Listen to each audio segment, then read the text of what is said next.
ரீசெண்டா ஐபிஎல்ல பார்த்திருப்போம். நம்ம சிஎஸ்கே கேப்டன் ருத்துராஜ் கேர்கட் வந்து வாஸ் பெஞ்ச்டு. அவர் வந்து பெஞ்ச்ல உட்கார்ந்து இருந்தாரு மேட்சஸ் விளையாடாம.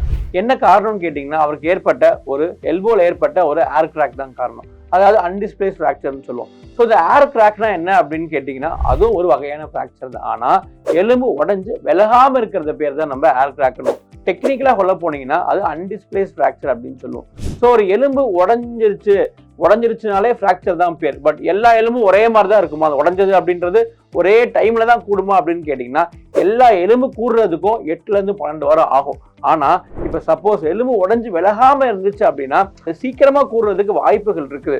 நம்ம ப்ராப்பரா அதை மெயின்டைன் பண்ணோம்னா அதுக்கு ஒரு சப்போர்ட்டோ இல்லாட்டி அதுக்கு ஒரு சின்ன ஒரு மாவு கட்டு மாதிரி சப்போர்ட் கொடுத்தோம் அப்படின்னா அது சீக்கிரமா வந்து சரியாகிறதுக்கு வாய்ப்புகள் இருக்குது.